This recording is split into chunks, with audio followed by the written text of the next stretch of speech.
네, 다음은 미래에셋증권 연결해서 밤사이 미국 증시 상황 알아보겠습니다. 서상영 본부장님, 안녕하세요. 네, 안녕하십니까.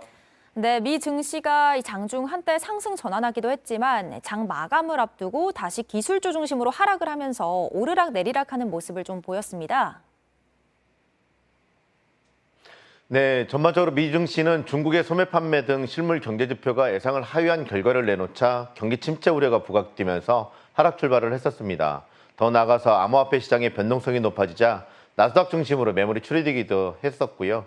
그러나 예견된 지표 결과였기 때문에 저가 매수 심리가 부각되면서 오후 들어서는 저점에서 반등 상승 전환에 성공하기도 했었습니다. 그렇지만 여전히 향후 시장에 대한 우려가 높아 재차 매물이 출현되면서 하락하는 등 변동성이 확대되면서 마감을 했습니다. 이 경기 침체에 대한 우려가 부각되면서 하락 출발을 했다, 이렇게 말씀을 하셨는데 구체적으로 어떤 내용인가요? 일단 중국의 4월 소매 판매가 코로나 봉쇄로 전년 대비 11.1% 급감을 하고 산업 생산 또한 2.9% 감소하자 중국발 경기 침체 우려가 부각되면서 안전자산 선호 심리가 높아지는 모습을 좀 보였습니다. 이는 최근 시장의 화두였기 때문에 주식시장의 하락 요인 중에 하나였고요. 여기에 한국 수출의 전망을 할 수가 있는 ISM 제조업 지수의 선행 지표 중에 하나인 뉴욕주 제조업 지수의 급격한 둔화 또한 경기 침체 이슈를 자극을 했습니다.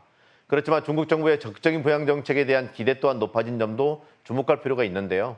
특히 상하이의 단계적 봉쇄 완화 소식이 전해지면서 중국 경제지표 부진은 일시적이라는 점이 관련 우려를 제한했습니다. 실제 미국장 후반에 주식시장이 상승하는 등 안정을 찾기도 했고요. 결국 글로벌 금융시장은 경기 침체 이슈가 부각되기는 했지만 과거와 달리 이로 인해서 변동성이 큰 폭으로 확대되지는 않아 안정적인 모습이었습니다. 시장은 과매도 구간이라는 점에서 새로울 것이 없는 악재에 대한 반응이 완화되고 있음을 보여준 것으로 추정되고 있고요. 그렇지만 이제 여전히 높은 인플레에 대한 우려, 그다음에 공급망 불안, 경기 침체에 대한 우려가 지속되면서 향후 전망에 대한 자신감 또한 높지가 않기 때문에 장 마감 직전에 재차 하락폭을 확대하면서 마감을 했습니다. 그렇군요. 그렇다면 오늘 우리 주식시장은 어떤 흐름을 보일까요? 일단 미국 증시가 중국발 경기 침체 이슈가 부각되었음에도 불구하고 관련 이슈를 소화하면서 최근 시장의 화두인 저가 매수 심리가 유입되면서 장중에 상승 전환하는 점은 한국 증시에 긍정적인 영향을 줄 것으로 예상을 하고 있습니다. 여기에 JP모건 같은 일부 투자은행들이 중국 기업들에 대한 전망을 상향 조정하는 등 중국 증시에 긍정적인 소식이 유입되고 있다는 점 또한 우호적이고요.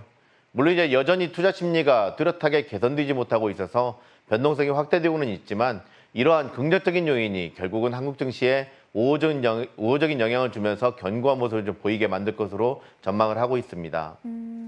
그렇다면 좀 안정적인 모습을 보일 수 있을지 기대가 됩니다. 네, 지금까지 미래에셋증권의 서상영 본부장이었습니다.